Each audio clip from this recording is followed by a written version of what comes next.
Sesaat lagi kita akan mendengarkan kajian doa yang insya Allah akan disampaikan oleh terhormat Bapak Kiai Haji Muhammad Rafiqul A'la LC.MA.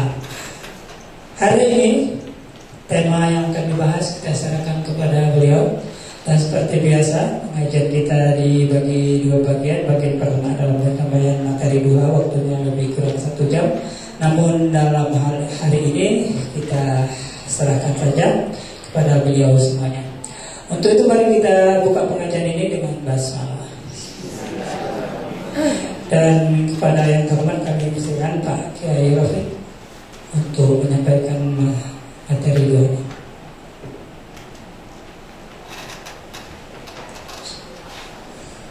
Assalamualaikum warahmatullahi wabarakatuh.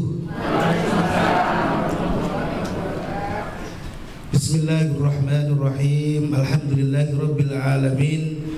Wa bihi nasta'inu ala umuri dunya waddin. Wassalatu wassalamu ala asyrafil anbiya'i wal mursalin. Sayyidina wa habibina wa syafi'ina wa qurrati a'yunina Muhammadin sallallahu alaihi wasallam as-sadiqil wa'adil amin wa ala alihi wa sahbihi ajma'in. Rabbi shrah li sadri wa yassir li amri wahlul 'uqdatam min lisani yafqahu qawli, amin ya rabbal alamin. Hadratul Qurma yang dimuliakan oleh Allah Subhanahu wa taala, para bapak ibu peserta jamaah kajian duha Pusdai yang dimuliakan oleh Allah Subhanahu wa taala. Alhamdulillah, pada pagi hari ini kita kembali dipertemukan oleh Allah Subhanahu wa taala dalam kajian rutin kita. Semoga kebersamaan kita pada pagi hari ini menjadi ibadah yang diterima oleh Allah. Amin. Dan semoga Allah Subhanahu wa taala senantiasa mengistiqomahkan kita senantiasa dalam kebaikan. Amin. Allahumma amin. Para bapak ibu sekalian yang dimuliakan oleh Allah Subhanahu wa taala, mohon maaf agak terlambat tadi, memang bukan kehendak saya tapi semata-mata benar. La haula wala quwwata illa billah. Tidak akan terjadi sesuatu kecuali memang semua itu atas izin Allah Subhanahu wa taala. Kenapa tadi saya mempunyai kebiasaan bangun itu sebelum subuh, bahkan tadi subuh saya sudah ngisi pengajian di Al-Irsyad. Tapi tadi pagi saya keluar rumah itu susah. Kenapa seperti itu? Karena kalau hari Ahad itu hari wali santri datang ke pondok jenguk anak-anaknya. Jadi sudah mau berangkat datang wali santri lagi jenguk anaknya. Mau berangkat datang dari jauh, dari Banjar, Ciamis. Aduh, jadi keluar itu susah sekali. Tapi alhamdulillah dengan niat bismillah sampai juga pada tempat hari di sini. Dan saya sepanjang jalan tadi berdoa ke Allah, ya Allah, semoga keterlambatan saya yang menunggu saya, kalau memang itu ada berkahnya saya nemui tamu, berikan pahala itu kepada para jamaah yang sedang menunggu. Amin. Itu saya mengikuti guru-guru kami seperti itu.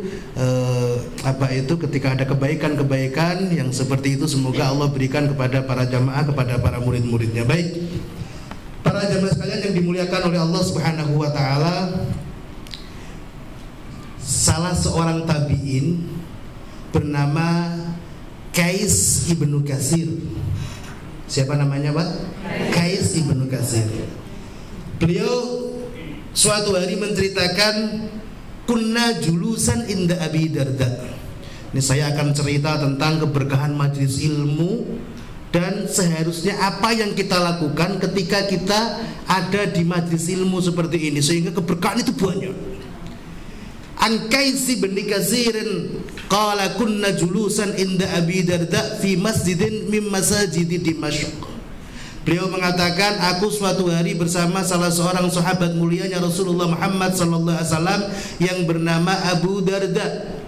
Abu Darda radhiyallahu taala anhu ini salah seorang sahabat mulianya Rasulullah Muhammad sallallahu alaihi wasallam yang sepeninggal Rasulullah beliau ikut berdakwah menyebarkan Islam, meninggalkan Madinah Al-Munawwarah dan beliau menetap di kota Damaskus Syria yang dikenal dengan Qalbus Syam, hatinya kota Syam. Ini beliau menjadi guru di sana, menjadi guru Quran di sana, menyampaikan ilmu di sana. Tiba-tiba fa'atahu rajulun, ketika saya sedang duduk dengan Abu Darda, kata Qais ibnu Katsir, datanglah seorang pemuda. Faqala ya Aba Darda. Kemudian pemuda tadi mengatakan, wahai Abu Darda. Ji'tuka min madinati Rasulillah Muhammad sallallahu alaihi wasallam li hadisin anni sami'tu annaka tasma'u min Rasulillah Muhammad sallallahu alaihi wasallam. Abu Darda, saya ini datang jauh-jauh. Saya datang dari kotanya Rasulullah Muhammad sallallahu alaihi wasallam, Madinatul Munawwarah. Aku datang hanya untuk satu urusan, yaitu apa? Aku pernah mendengar bahwasanya engkau pernah mendengar satu hadis dari Rasulullah Muhammad sallallahu alaihi wasallam, ma ji'tu li amrin. Aku tidak datang untuk urusan lain. Aku datang hanya untuk ngaji satu hadis saja. Yang hadis itu saya mendengarnya, engkau pernah mendengar langsung dari lisan mulianya Rasulullah Muhammad sallallahu alaihi wasallam. Keren ini.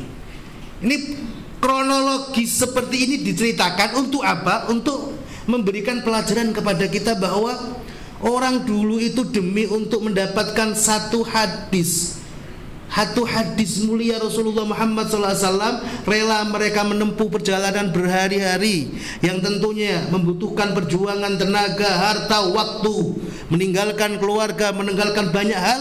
Untuk apa? Untuk mendapatkan satu kemuliaan saja, yaitu apa? Mendengar hadis Rasulullah Muhammad SAW. Satu. Yang kedua, kronologi ini mengajarkan kita apa? Mengajarkan bahwasanya seorang itu semakin dekat dengarnya ilmu, atau bahasa santrinya namanya sanad. Apa bu? Sanad. Sanad itu adalah rangkaian ilmu. Saya dari siapa sampai ke Rasul. Itu namanya apa? Sanad. Jadi sanad itu penting. Kenapa? Laula sanad laqalan nasu maqal. Andai kan tidak ada rentetan ilmu, saya dari siapa, pasti orang itu akan ngomong seenaknya saja. Dan ini bahaya sekali. Itu menjadi satu penyakit dalam sebuah agama. Ketika orang menafsiri Quran semaunya, hadis semaunya, ini bahaya. Kenapa? Akan menjadi agama ini nanti rancu.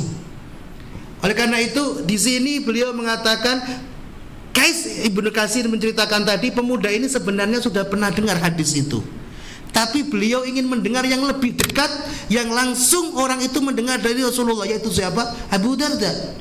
Ini tujuannya mencari tingkatan ilmu yang tinggi, sanadun ali. Semakin tinggi, semakin dekat sanadnya ke Rasulullah, hubungan ilmu ke Rasulullah semakin mulia. Makanya kalau kita tahu ilmu hadis, tahu ilmu Quran, nyari apa? Sanad. Sanadnya ke Rasul berapa? Loh, itu semakin dekat semakin mulia. Kenapa? Berkahnya semakin dekat. Berkahnya semakin dekat. Kenapa? Kalau ilmu itu digurukan, kata guru kami, apa sih bedanya? Kita baca buku, kita nemu terjemahan, kemudian baca, Nabi menegaskan, mangqala la ilaha illallah dakhalal jannah. Barang siapa yang mengucapkan kalimat la ilaha illallah masuk surga. Nabi menegaskan, jaddidu imanakum bila ilaha illallah. Perbarui iman kalian dengan la ilaha illallah. Kita langsung zikir la ilaha illallah. Boleh? Boleh. Ada tagnya, berkah-berkah, tapi keberkahannya akan menjadi lebih ketika kita mendengar itu dari lisan seorang guru, yang guru menyampaikan dari guru sampai ke Rasulullah Muhammad SAW. Kenapa? Ada dua keberkahan.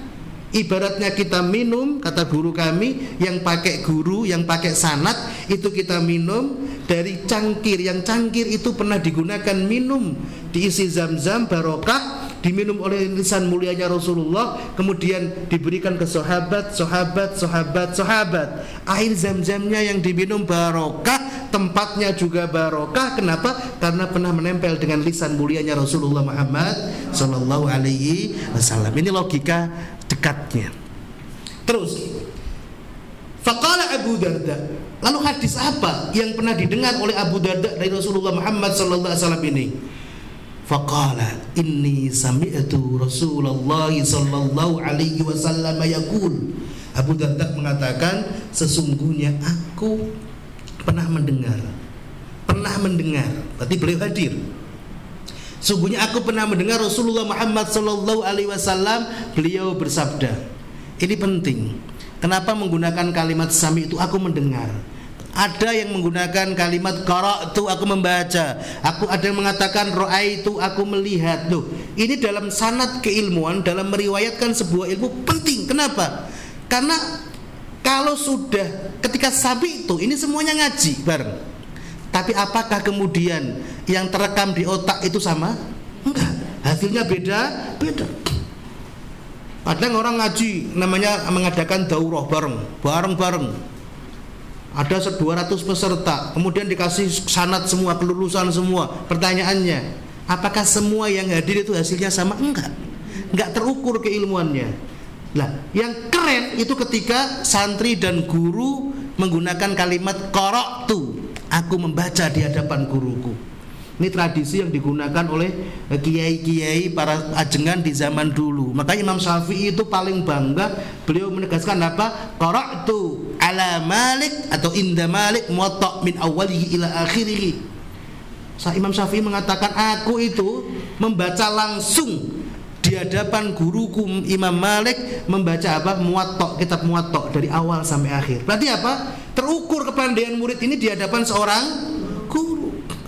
Nah, sekarang kadang-kadang nggak terukur. Kalau pengen guru tahu ini muridku yang alim inilah itu. Nah, Abu Darda ini beliau menegaskan, aku mendengar Rasulullah Muhammad sallallahu alaihi wasallam beliau pernah bersabda. Apa sabda beliau? Sabda beliau adalah tentang apa yang kita lakukan pada pagi hari ini. Dan kalau kita ngerti kemuliaan ini, kita tidak akan pernah ingin melewatkan sekalipun ada majelis ilmu yang rutin kita melakukannya, kita tidak datang. Bahkan kita inginnya apa? Ngaji terus, hadir majelis ilmu terus. Kenapa? Karena berkahnya luar biasa. Ini luar biasa, nggak terukur berkahnya. Nabi menegaskan, man salaka tariqan yatlubu fihi ilman salakallahu lahu tariqan ilal jannah. Pertama, apa artinya? Barang siapa yang menapaki jalan keluar rumah, bismillah. Pagi tadi kita meninggalkan rumah, bismillah meninggalkan rumah untuk apa? Untuk mencari ilmu. Yatlubu fihi ilman, maka apa? Sabda Rasulullah, salakallahu lahu tariqan ilal jannah. Maka pada saat itu juga Allah Subhanahu wa taala hakikatnya telah menapakkan kaki orang tersebut menapaki jalan-jalan menuju surga. Lish. Apa korelasinya orang cari ilmu dengan jalan surga? Loh, luar biasa sekali. Apa? Sekarang begini, kita dijadikan Allah ke muka bumi ini bukan tanpa tujuan, ada tujuan. Apa tujuan Allah menjadikan kita di muka bumi ini? Kita lahir ini untuk apa? Ada tujuan. Wa ma khalaqtul jinna wal insa illa liya'budun, dan tidak kujadikan, kuciptakan jin dan manusia kecuali agar mereka ibadah kepadaku. Benar? Benar, Pak? Sekarang pertanyaannya, apakah semua orang yang ibadah kepada Allah sudah mau ibadah? Yang mau ibadah, apakah semuanya kemudian ibadahnya diterima oleh Allah? Belum tentu. Bagus. Kita sepakat belum tentu. Untuk diterima oleh Allah, berarti ibadahnya itu harus sesuai dengan apa yang diperintahkan oleh Allah dan Rasulullah melalui Rasulullah. Berarti butuh dengan yang namanya ilmu. Jadi ilmu ini akan menjadikan sahnya ibadah kita. Ketika ibadah kita sah, maka di situ kita sudah menapaki jalan yang benar, jalan yang mengarahkan kepada ridho dan surganya Allah Subhanahu wa taala. Amin. Loh, ini penting sekali. Sekarang ibu sudah sering ngaji fikih, benar? Berani saya tes?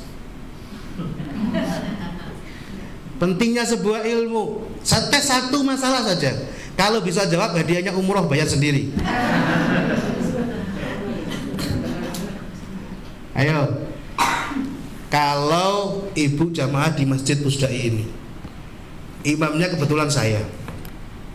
Jamaah sholat apa? Isya atau maghrib, yang bacaannya dijaharkan, dikeraskan.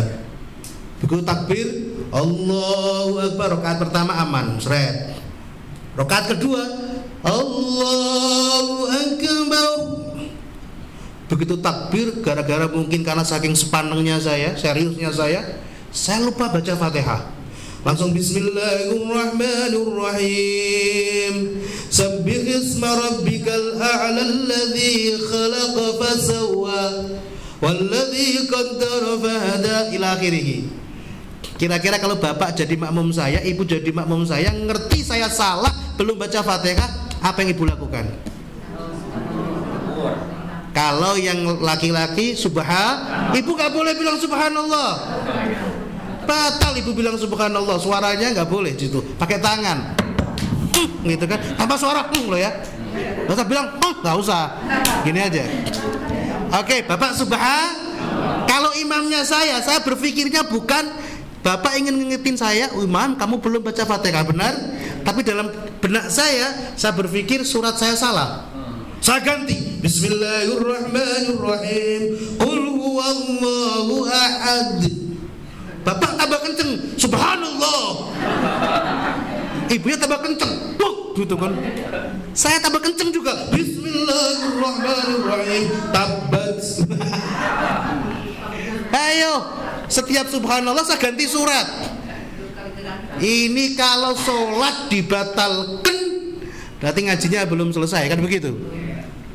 Tapi kalau subhanallah terus-terusan, tambah pusing saya sebagai imam. Ini contoh satu ilmu, ayo jawab. Ini pernah nggak berpikir seperti itu, Pak? Diapakan coba? Dibatalkan? Oh jangan, ini berarti ngajinya belum selesai kalau dibatalkan. Makmum ganti imam, saya belum batal diganti. Enak saja. Ya Allah.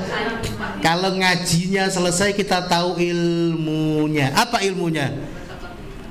Ternyata di dalam 4 mazhab itu ada yang memperbolehkan menegur tidak dengan itu, Pak.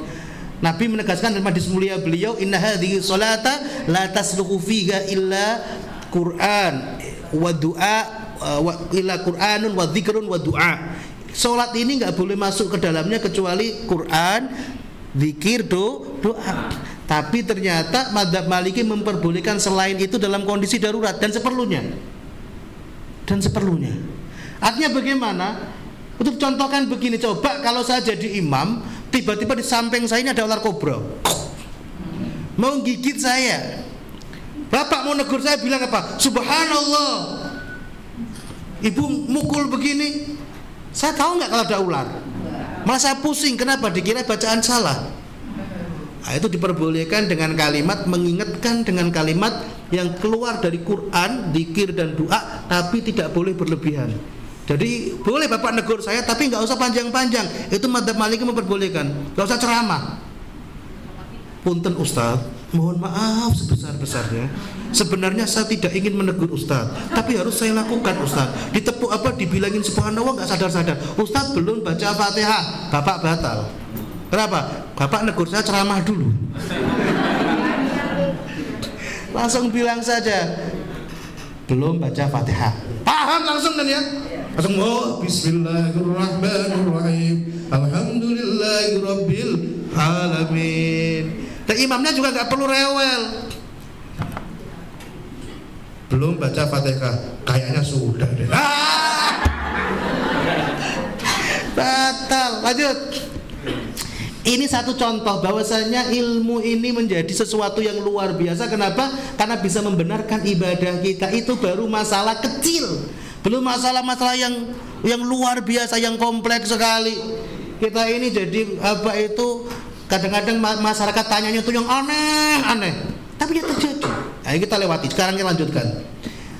Man salaka tariqan yatlubu fihi ilman salakallahu lahu tariqan illal jannah wa innal malaikata la tad'u ajnihataha ridwan li talibil ilmi ridwan bi talibil ilmi.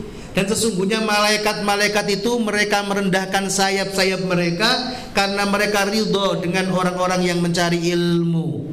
Artinya bagaimana? Para ulama menafsiri, wa innal malaikata la tatawadhu'a. Malaikat itu tawadhu, hormat, angkat topi kalau bahasa kita. Dengan siapa? Dengan orang-orang yang mencari ilmu. Di saat ini kita di sini ini malaikat itu Pak hormat. Bahkan mereka berkumpul, berbondong-bondong manggil temannya untuk apa? Untuk ikut hadir di majelis ilmu. Pertanyaannya, kalau malaikat saja hormat kepada orang yang mencari ilmu, lalu bagaimana kalau ada orang tidak menghormati majelis ilmu? Bagaimana ada orang yang bahkan kadang memusuhi majelis ilmu? Bahkan ada orang yang mungkin kadang memusuhi ulama, yang mereka merupakan pewaris-pewaris Rasulullah, memusuhi santri. Kayak apa ini orang durhakanya kepada Allah Subhanahu wa ta'ala? Bahkan ulama mengatakan lahmul ulama masmumah, daging para ulama itu beracun. Daging orang-orang Allah titipkan kepada mereka ilmu itu beracun. Kalau dimusuhi, semakin orang memusuhi, semakin banyak racun diminumnya. Dan racun itu akan menggelapkan hati mereka sehingga susah menerima hidayah dari Allah Subhanahu wa taala dan biasanya meninggal su'ul khatimah. Naudzubillah summa naudzubillah.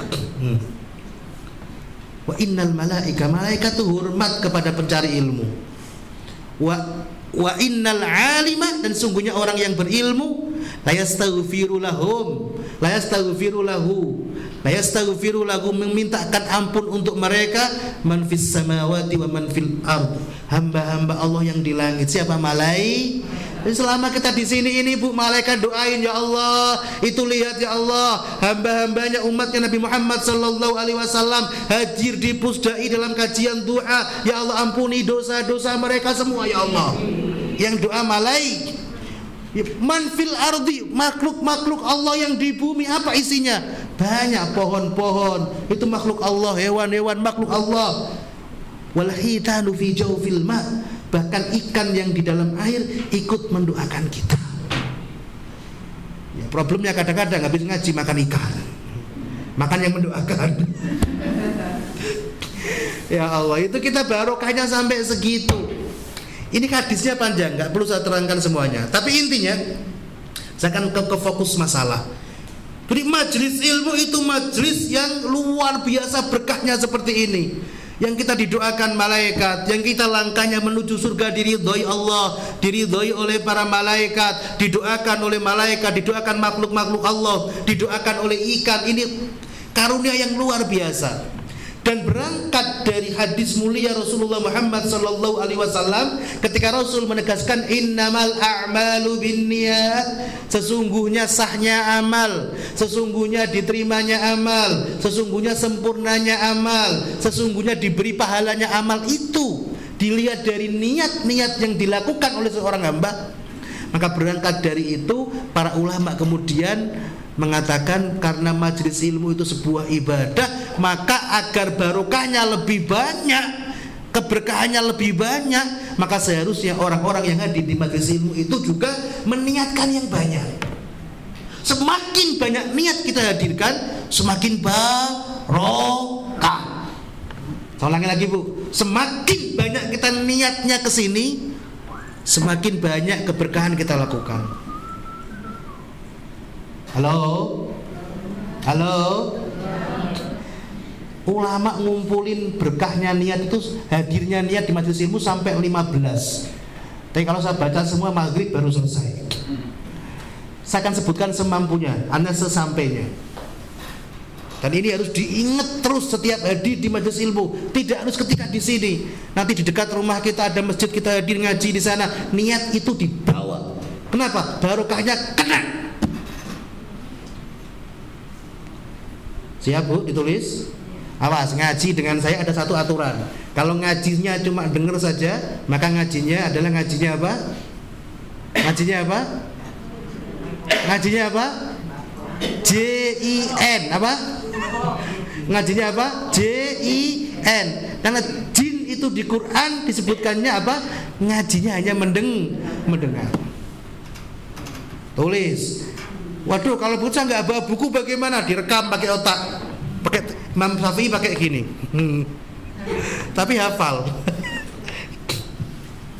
Karena tinta kita nulis ini barokahnya luar biasa Pak. Nulis itu nanti ditimbang oleh Allah seperti darahnya para syuhada. Keren itu. Nah, ini karena tintanya orang alim, nulis kitab, nulis ilmu seperti ini, itu menjadi sebuah nilai ibadah yang luar biasa. Baik, yang pertama, niatkan at-ta'arrudu li nafahatillahi ta'ala. Apa artinya at-ta'arrudu li nafahatillah? Niatkan hadir kita di majelis ilmu ini, kita menampakkan diri ke Allah supaya diberi anugerah Allah. Saya ulangi lagi, at-ta'arrudu li nafahatillah. Kita kalau terjemahan aslinya menyinggung-nyinggung nikmat anugerah Allah. Artinya bagaimana kita menampakkan diri dalam bentuk ibadah di hadapan Allah dengan harapan Allah kemudian karena ngelihat kita ibadah Allah memberikan anugerah. Loh itu bagaimana maksudnya? Gini, Nabi menegaskan begini, setiap hari Allah itu bagi-bagi anugerah. Inna li rabbikum fi ayyami dahrikum nafahatun. Sesungguhnya Tuhan kalian di setiap hari kalian itu memberikan banyak anugerah. Ala fata'arradu laha, sabda Rasul. Maka tampakkanlah dirimu supaya engkau bisa mendapat pada anugerah-anugerah tersebut. Fa'asa an tusibu nafhatun lan tashkau ba'da abadan. Keren. Maka jika engkau mendapatkan satu anugerah saja dari Allah, engkau tidak akan pernah celaka seumur hidupmu. Jadi saya ulangi lagi, sesungguhnya bagi Tuhan kalian di setiap hari kalian memberikan banyak anugerah, maka tampakkan dirimu untuk bisa meraih anugerah tersebut. Sebab jika engkau mendapatkan satu anugerah saja, engkau tidak akan celaka seumur hidupmu atau selamanya. Anugerah itu berupa apa? Berupa hidayah Allah. Anugerah itu berupa apa? Ampunan Allah, taufik dari Allah. Ini anugerah ruh. Maka lihat, sejarah mencatat, kita semua tahu kayak apa bencinya Umar bin Khattab, Sayyidina Umar bin Khattab radhiyallahu ta'ala anhu sebelum beliau menerima hidayah Islam. Bencinya luar biasa. Yang paling dibenci siapa? Rasulullah. Dan di puncak kebenciannya ketika dia sudah menghunuskan pedangnya untuk membunuh baginda agung Nabi besar Muhammad sallallahu alaihi wasallam, terdengarkan di telinga beliau ayat-ayat Al-Quran. Bersama dengan itu, ketika telinga ini mendengar kebaikan masuk ke dalam ruh, anugerah Allah dianugerahkan, diberikan oleh Allah, merubah semuanya. Kenapa? Orang yang sepanjang hidupnya membenci Rasulullah, detik itu berubah dengan hidayah Allah, dengan ayat Quran yang didengarnya, anugerah Allah masuk lewat itu, beliau menjadi orang yang paling mencintai Rasulullah. Beliau menjadi orang yang rela mengorbankan nyawanya, hartanya, waktunya, semuanya untuk Rasulullah sallallahu alaihi wasallam. Itu luar biasa. Sayyiduna Fudail bin Iyad, seorang yang menghabiskan waktunya sehari-harinya begal, Pak. Tahu begal enggak, Pak? Begal itu kan di jalan ngerampok, itu namanya, itu jahat atau jahat sekali, Pak? Saya ulangi lagi, jahat atau jahat sekali? Jahat sekali. Tapi kebiasaan yang begitu buruk itu berubah, Pak, dalam hitungan detik ketika beliau mendengar ayat Quran dibacakan oleh seorang wanita yang sedang sholat malam. Apa ayatnya? Alam ya'ni lilladzina amanu an takhsha'a qulubuhum li dzikrillah wa ma nazala minal haqq.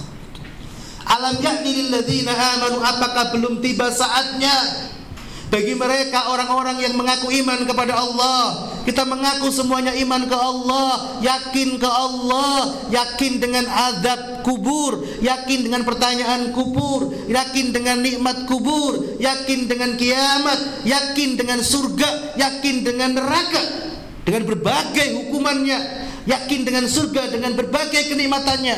Alam ya'ni lilladzina amanu, apakah belum tiba saatnya bagi orang-orang yang mengaku yakin dengan semua itu, antakhsha'a qulubuhum li dzikrillah, untuk kemudian mengkhusyukkan hati mereka, menundukkan hati mereka, senantiasa ingat kepada Allah Subhanahu wa taala. Artinya ketika dengar ayat ini seakan-akan Fudail ini ditegur oleh Allah. Fudail, kamu kan iman, kamu kan muslim, kapan kamu kembali kepadaku? Sampai kapan kau seperti itu? Beliau langsung mengatakan, Al-an ya Rabb, Al-an ya Rabb, Al-an ya Rabb. Sekarang Allah, sekarang aku kembali kepadamu Allah. Jatuh pingsan, tobat, menjadi orang yang soleh sepanjang hidup, yang menjadi kekasih Allah.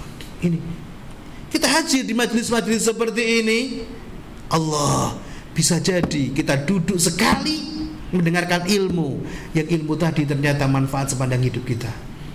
Itulah nafkah dari Allah. Maka ada sahabat, Bu, namanya Hanzalah. Siapa? Hanzalah. Siapa? Hanzalah. Hanzalah ini pernah gelisah.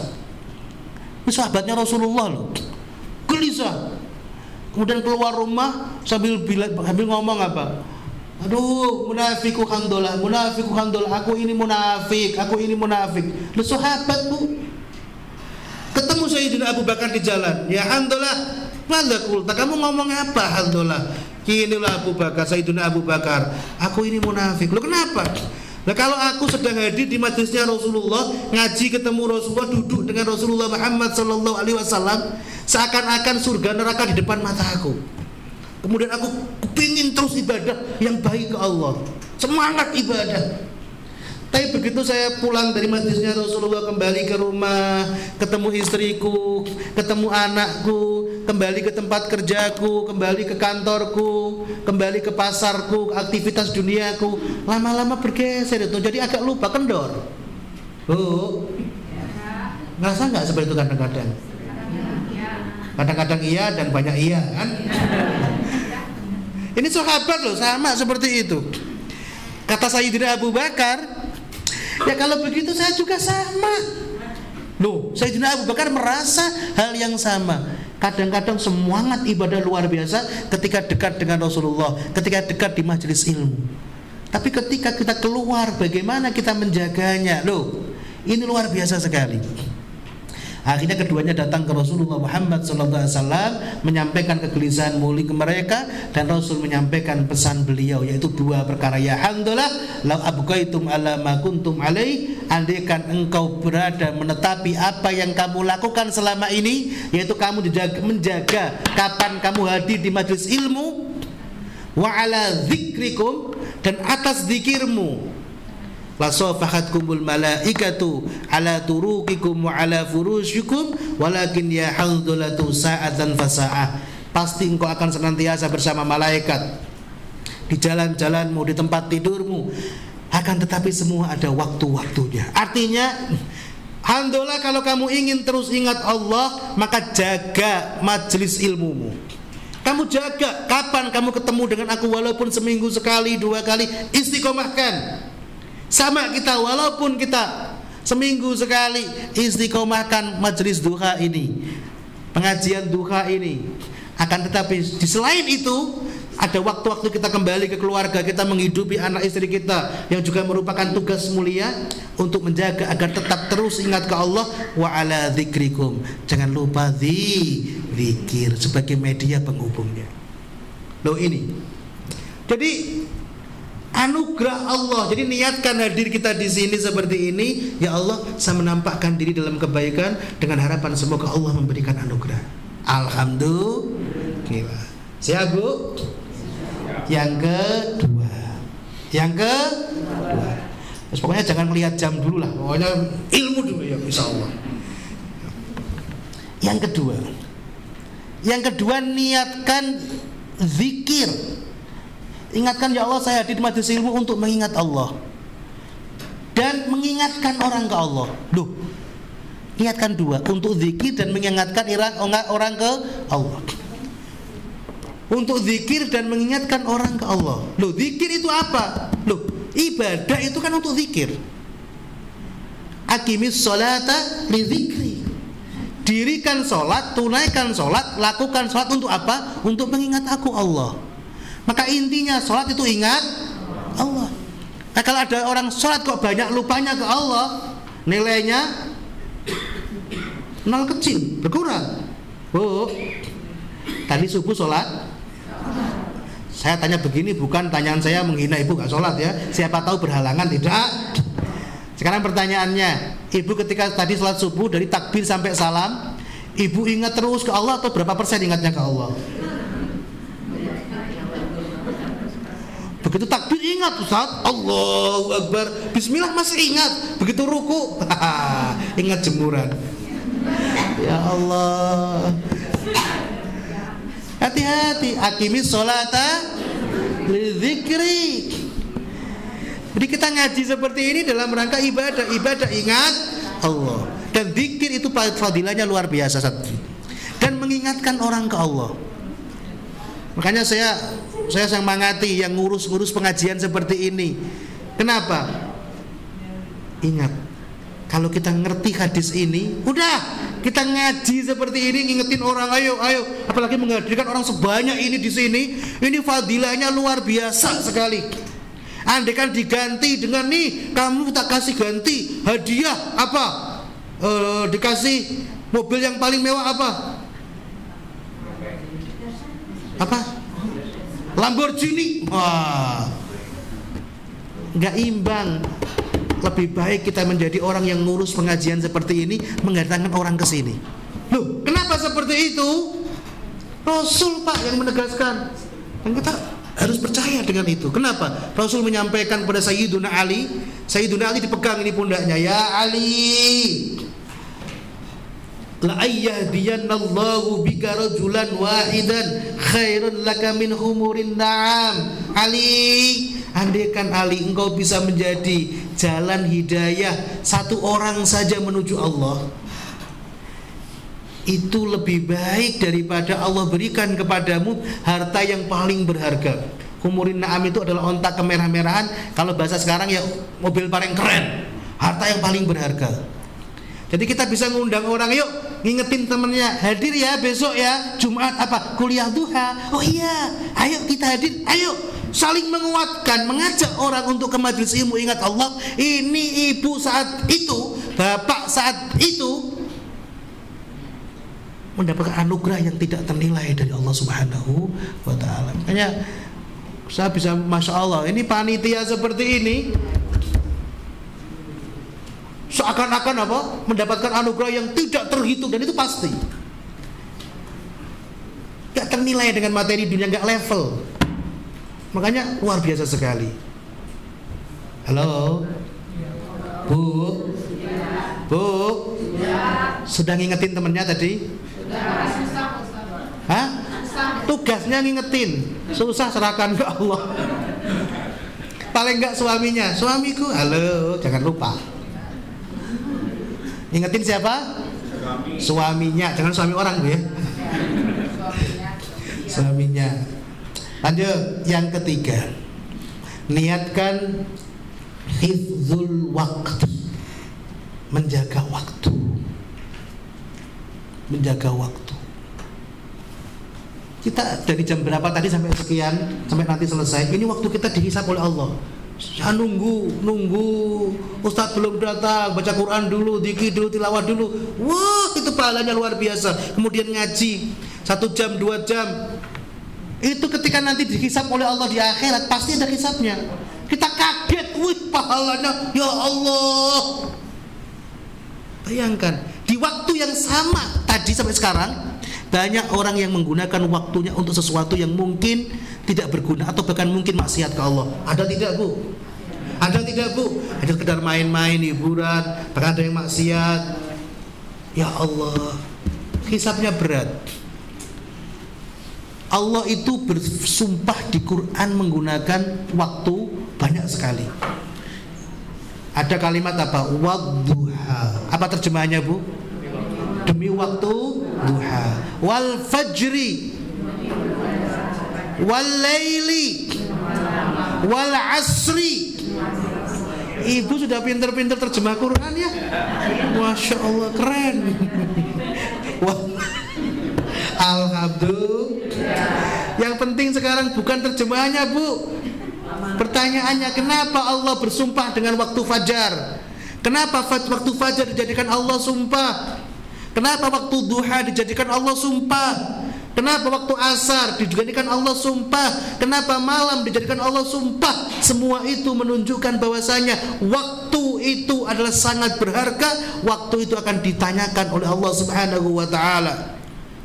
Makanya hati-hati. Sekarang usia ibu berapa? Ada yang 17 di Bali. Sehat alhamdulillah. Senang dikasih usia panjang oleh Allah. Senang Pak? Senang. Hati-hati. Seneng boleh, tapi semua dipertanggungjawabkan, dihisab oleh Allah. Loh, Ustadz, ngeriting. Loh iya. Nabi menegaskan lan tazula qadama bani Adam yaumal qiyamah, tidak akan bergeser dua telapak kaki anak manusia di hari kiamat. Enggak akan maju, enggak akan bergeser hatta yus'ala an arba, sehingga ditanya 4 perkara. Dan yang salah satunya yang paling penting ditanyakan oleh apa? An umrihi fi ma'afna, dari usianya dia dihabiskan untuk apa? Benar kamu aku kasih usia di dunia 70 tahun, 80 tahun, bahkan sampai 90 tahun. Usia sebanyak itu kamu habiskan untuk apa? Ayo, ditanya oleh Allah. Aduh. Loh, Pak Ustadz kayaknya baru kemarin nikah. Loh, yang diingat-ingat setelah itu ada hisabnya semuanya. Hati-hati. Makanya harus digunakan semaksimal mungkin untuk memperbanyak ibadah. Makanya doa yang kita baca setiap habis sholat kan bagus sekali itu. Allahumma aslih lana dinana alladhi huwa ismatu amrina. Ya Allah, aslih lana dinana, perbagusi agama kami ya Allah. Alladhi huwa ismatu amrina, yang itu merupakan penjaga urusan kami ya Allah. Wa aslih lana dunyana allati fiha ma'ashuna, perbaiki maisah kami, penghidupan kami ya Allah, karena itu menjadi modal hidup kami ya Allah. Allahumma ij'alil hayata ziyadatan lana fi kulli khair. Saya kalau baca doa itu tuh rasanya gimana gitu. Ya Allah, ij'alil hayata, jadikan hidup aku ya Allah, jadikan sisa usiaku ya Allah. Ij'alil hayata ziyadatan lana fi kulli khair, untuk menambah kebaikanku Allah. Waj'alil mauta rahatan lana min kulli syarr, dan jadikan kematianku ya Allah sebagai tempat pemberhentianku untuk maksiat kepadamu, keburukan kepadamu ya Allah. Artinya sudah lebih baik aku mati Allah, gitu bahasanya kan ya, daripada tidak makin baik. Kan begitu kan ya? Kalau usia saya tambah panjang ya Allah, alhamdulillah, tapi jadikan panjang usiaku itu apa Allah? Untuk aku menambah di setiap waktuku kebaikan-kebaikan kepadamu. Kita saat ini ngaji, hisabnya alhamdulillah, berkahnya alhamdulillah, setiap detik dihisab oleh Allah, Bu, Pak. Kita niatkan ini untuk kebaikan, menjaga waktu. Yang keempat, ya Allah, yang keempat, niatkan antas ma'ahadis Rasulullah Muhammad sallallahu alaihi wasallam wa tuballighah. Niatkan ya Allah, saya hadir di majelis ilmu agar aku bisa mendengarkan hadis-hadis mulianya Rasulullah. Syukur-syukur bisa menyampaikan. Tadi saya banyak baca hadis, banyak membaca ayat Al-Quran, itu luar biasa sekali. Kenapa? Karena ternyata Rasul itu mendoakan spesial untuk orang-orang yang mau mendengarkan hadis mulia beliau. Kalau mendengarkan hadis Rasul aja dapat doa yang berkah, apalagi mendengarkan ayat-ayat Quran. Nur, cahaya Pak. Nur. Quran didengarkan, cahaya nur. Hadis didengarkan, nur. Nur ala nur, cahaya di atas cahaya. Sudah gitu yang ngaji yang perempuan namanya Mbak Nur. Nur ala nur ala nur, cahaya di atas cahaya pada Mbak Nur. Nur ala berkah. Nabi menegaskan naddarallahu mar'an, semoga Allah menjadikan bersinar wajahnya seorang hamba sami'a maqalati, yang mau mendengarkan ucapan-ucapanku. Artinya apa? Yang mau mendengarkan hadisku. Kita dengerin hadis tadi itu berarti kita dapat berkah doanya Rasulullah. Apa? Didoakan agar wajah kita jeling, wajah kita apa? Bersih, nar, ada nurnya nanti di hari kiamat. Naddarallahu naddarallahu mru'an, semoga Allah menjadikan bersinar seorang hamba sami'a maqalati, yang dia mendengarkan ucapan-ucapanku, hadis-hadisku, fawa'aha, kemudian memahaminya, fa'hafidhuha, menjaganya, menghafalkannya, menjaganya. Kemudian apa? Waballaghuha, kemudian menyampaikannya, mau menyampaikan nanti ke yang lain semampunya. Ini didoakan berkah oleh Rasulullah, bersinar nanti wajah kita di akhirat. Amin. Amin. Amin. Amin. Seneng kan Bu begitu? Masya Allah. Kalau nggak ngaji nggak tahu ini. Lanjut, cepetin dikit yang kelima. Lah ini dahsyat ini. Yang kelima ini dahsyat, dan kalau kita tahu, ternyata teman-teman kita ini luar biasa semuanya. Niatkan kita ngaji untuk bersilaturahmi, bertemu dengan orang-orang yang kita cintai karena Allah, atau ukhuwah lillah, ukhuwah fillah. Dan ini pengaruhnya luar biasa, Pak. Kita ketemu di sini, bahkan mungkin saya nggak ngerti Bapak itu namanya siapa. Bahkan ada di antara kita nggak kenal nama, tapi kita kenal semuanya, ketemu di sini karena apa? Karena Allah, benar? Yang mempertemukan kita di sini majelis ilmu. Ilmunya siapa? Ilmunya Allah. Dan saya akan mengungkap 2 hadis saja, 2 keberkahan. Yang ini cukup menjadi modal kita untuk betapa agungnya sahabat-sahabat kita ini. Yang pertama, hadis yang semuanya kita hafal, artinya kita sudah sering mendengarkannya, ketika Nabi menegaskan sab'atun yuzilluhumullah yaumal qiyamah yauma la zilla illa zilluh. Ada 7 orang yang dinaungi oleh Allah Subhanahu wa taala di hari kiamat, di saat tidak ada naungan rahmat kecuali naungan rahmatnya Allah Subhanahu wa taala. Di antara yang mendapatkan itu adalah apa? Rajulani tahabba lillah wa tafaraqa lillah.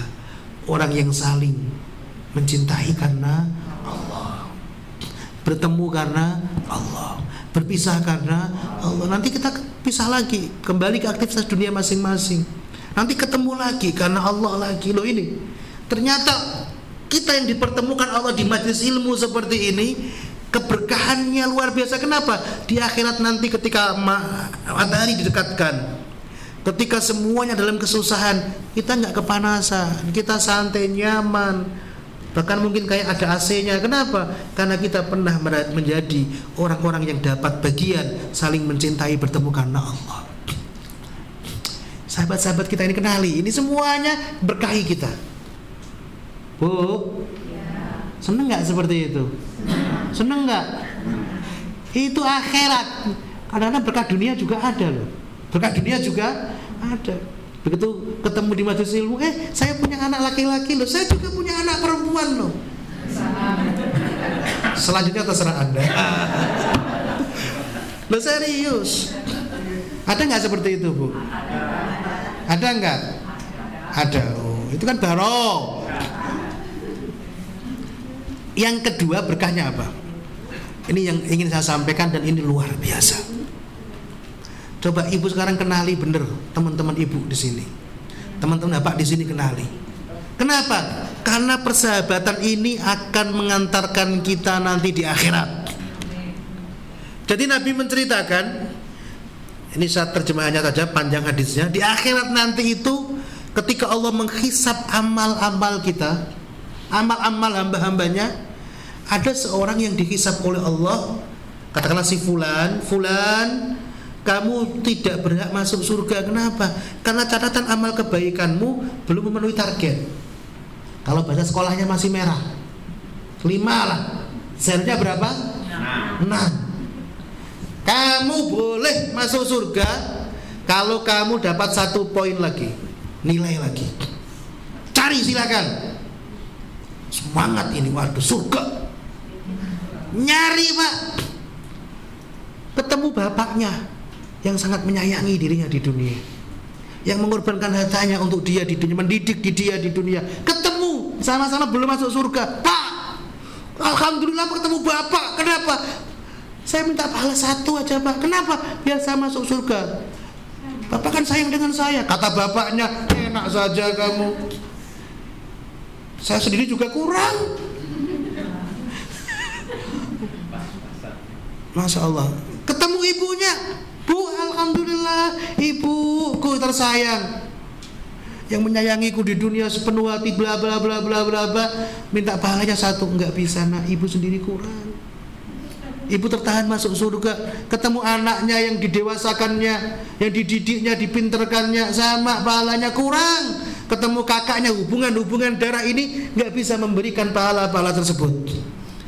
Akhirnya nyari ketemu temen ngaji, kuliah duha di Pusdai.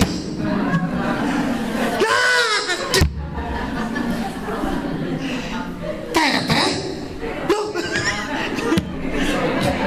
Ini kalau kita bahasa dunia kan biar enak, biar deket ya. Kalau bahasa hadisnya nggak ada, ya teteh nggak ada. Ya Allah, kita mendekatkan pemahaman. Loh, ya Allah, kenapa kamu di sini? Saya temennya ngeluh, saya ini kurang satu pahala, pengen masuk surga, disuruh nyari oleh Allah. Saya datang ke orang tuaku nggak bisa, anakku, saudara-saudara kandungku nggak bisa. Gitu ya. Terus kamu ngapain? Saya juga sama. Senasib seperjuangan. Tapi bayangkan Pak, orang yang mencintai karena Allah. Saya ulangi lagi, yang saling mencintai karena Allah. Bisa jadi seorang suami mencintai istrinya karena kecantikan.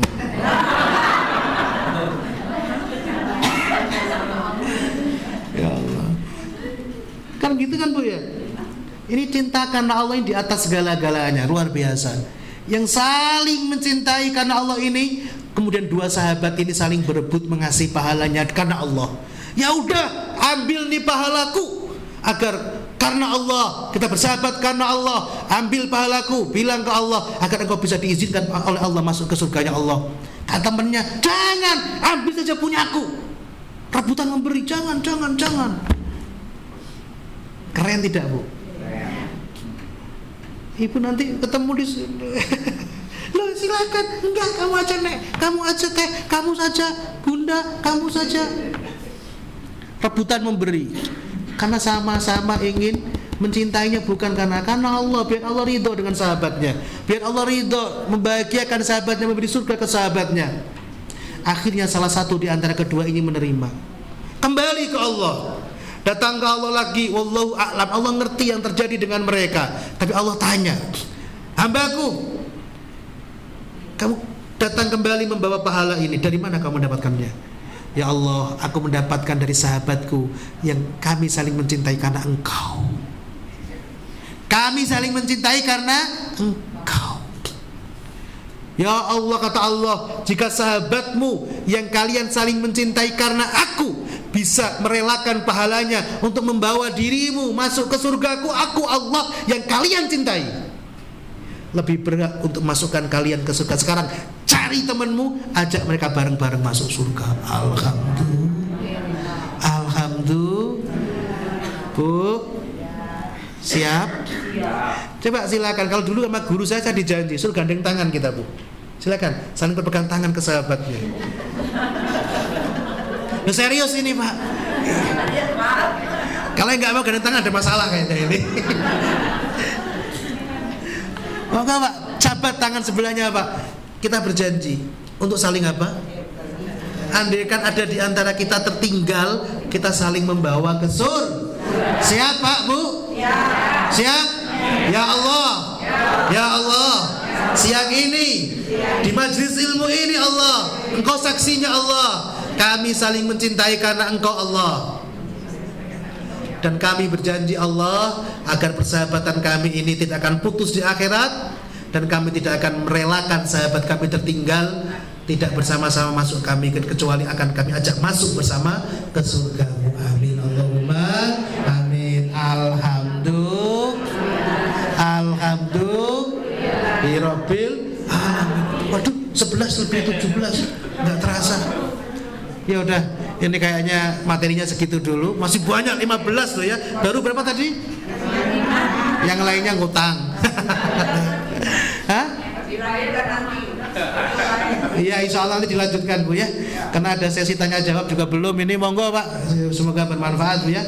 Kita lanjutkan dengan tanya jawab sampai waktu secukupnya. Saya ngikutin beliau, disuruh selesai saya. Lupa. Bapak Ibu, satu atau dua pertanyaan atau gimana? Ya. Monggo. Semangat.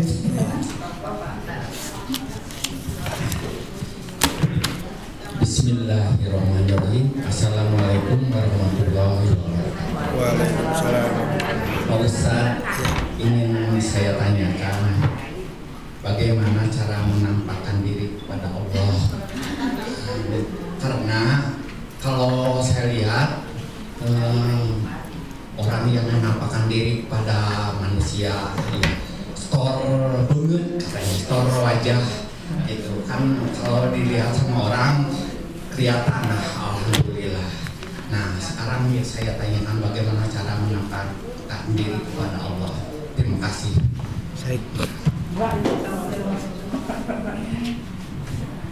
Ya, alhamdulillah Pak.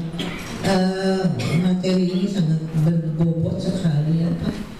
Mudah-mudahan ilmu atau materi-materi ini yang seperti ini yang membahas tentang hadis itu dilanjutkan Pak, karena saya mungkin dengan teman-teman ini masih haus Pak tentang hadis yang menyangkut tentang proses kehidupan kita, terutama untuk mencapai akhirat. Saya kira itu Pak sharingnya. Assalamualaikum warahmatullahi wabarakatuh. Waalaikumsalam. Ini mengenai ilmu ya Pak. Kan pada dasarnya kewajiban menuntut ilmu itu tidak terbatas ya, dan tidak terbatasi oleh gender ya, baik untuk laki-laki maupun perempuan punya hak yang sama. Tapi dari dulu hingga sekarang yang kebanyakan pintar itu ya cendekiawan ataupun kaum alim ulama kebanyakan laki-laki. Apakah Allah membatasinya? Atau mungkin sebagai perempuan hanya ala kadarnya saja lagi. Itu saja Pak. Terima kasih. Assalamualaikum warahmatullahi wabarakatuh. Salam. Bismillahirrahmanirrahim. Assalamualaikum warahmatullahi wabarakatuh. Waalaikumsalam. Ini Pak Ustaz, saya mau tanya, mungkin menyimpang sedikit ya dari tema.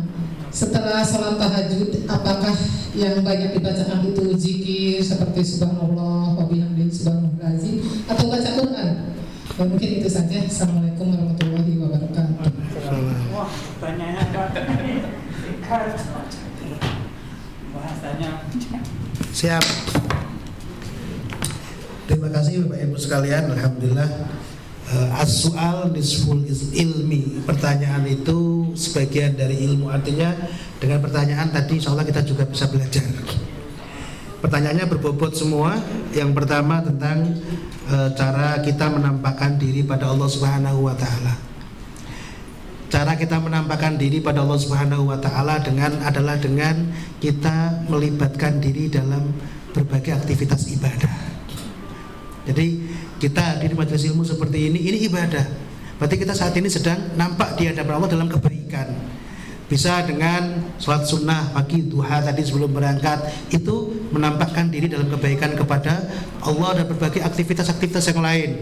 Ini aktivitas kemanusiaan, membantu yang sedang tertimpa musibah bareng-bareng, itu sama, itu adalah at-ta'arrud linafahatillah. Itu adalah sama-sama bentuk menampakkan diri kepada Allah Subhanahu wa taala. Dan itu dengan itu sangat diharapkan Allah kemudian ikut merahmati kita. Kenapa? Karena ar-rahimun yarhamuhumur rahman irhamu man fil ardi yarhamukum man fis sama. Jadi Allah itu zat yang penuh rahman, penuh kasih sayang, yang pasti akan menyayangi orang-orang yang ada jiwa rahmat juga di dalamnya. Maka ketika orang terlibat dalam nilai-nilai kemanusiaan, bantu korban bencana alam, longsor, kita ikut terjun bareng atau menyumbangnya, ikut ambil bagian di sana, itu adalah bagian sifat rahmat. Jadi betul ibadah di situ. Karena ibadah di sini jangan hanya dipandang ibadah itu ibadah mahdoh ya, ibadah murni ya. Karena ibadah itu dua, ada ibadah murni dalam bentuk langsung hubungan dengan Allah, ada ibadah ghairu mahdoh, ibadah tidak murni atau ibadah-ibadah yang dalam pandangan mata itu tidak langsung ke Allah. Ya, tapi itu bagian dari ibadah ketika diniatkan ibadah. Ketika kita meniatkan itu ibadah, maka itu juga bagian dari menampakkan diri kita kepada Allah Subhanahu wa taala. Begitu, Pak. Bisa dipahami insyaallah, Bunda, apa? Yang kedua tadi masalah usulan tadi, saya mengikuti beliau saja. Saya ngikutin perintah beliau. Kalau Ustaz siap, insya Allah. Insya Allah kalau untuk ilmu Bunda, insya Allah memang saya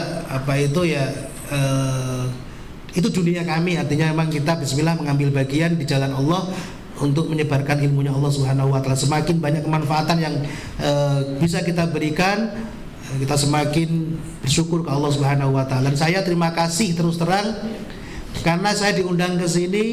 Ini saya terima kasih ke ibunda sekalian, ke bapak semuanya. Kenapa? Karena menjadi jalan ilmu kita tersampaikan. Tersampaikan itu yang paling penting itu. Insyaallah saya secara pribadi siap, tinggal perintah komandan. Nah. Yang ketiga tadi masalah apakah dari kasus itu kadang, jadi gini, kasus itu tidak bisa merubah hukum asal. Kasus tidak bisa merubah hukum asal. Ketika begini kasus di kampung itu baik, aturannya baik. Kemudian ada satu yang membuat kesalahan katakanlah, apa kemudian kita berani mengatakan oh kampung itu salah semua? Kan enggak kan? Oh kampung itu begitu loh, padahal satu orang yang melakukannya atau dua orang yang melanggar peraturannya. Artinya begini, ini seperti dalam masalah ilmu secara gender dalam Islam. Islam nggak membedakan sama sekali, betul. Tapi kenapa yang mujahid orang yang hebat itu kok ya laki-laki semua? Itu pertanyaan seperti itu pernah ditanyakan oleh seorang sahabat perempuan yang Nabi sampai muji. Sampai Nabi mengatakan kepada para sahabat-sahabat laki-laki beliau, sahabat-sahabat yang laki-laki itu, lihat ada perempuan kok ya pinternya kayak gitu, tanya seperti itu. Akhirnya Nabi membuat majelis khusus untuk mereka. Dan Nabi menegaskan kepada para kaum perempuan tadi, sebenarnya kalian walaupun tidak ikut seperti mereka, tapi kamu dapat pahala-pahala mereka. Dapat pahala-pahala. Syukur-syukur bisa ikut seperti mereka. Kalau nggak bisa karena terhalang oleh beberapa hal, ada kewajiban, apa itu mengurus rumah tangga, mendidik anak. Ini kan yang paling prioritas ini. Bagaimana menyiapkan keperluan suami. Walaupun kita nggak ikut seperti mereka, tapi dalam segi pahala kita sama dengan mereka. Alhamdulillah. Makanya orang-orang hebat itu pasti tidak akan pernah lepas dari tangan seorang wanita. Saya ulangi lagi, koreksi semuanya orang hebat di seluruh dunia ini. Pasti di balik itu pasti ada peran seorang wanita. Wanita itu siapa? Bisa jadi ibunya. Wanita itu siapa? Bisa jadi istrinya. Jangan ibu doang. Kalau ibunya udah meninggal, kadang-kadang dari kecil nggak punya ibu, dia jadi orang hebat. Ada siapa? Istri. Saya sendiri, andaikan saya sendiri, saya jangan didukung oleh istri saya untuk sukses di mana-mana. Kenapa? Ya karena dia ngurus semua urusan-urusan saya juga. Yang menyiapkan kopi sebelum subuh siapa? Istri. Saya punya kebiasaan ngopi sebelum subuh.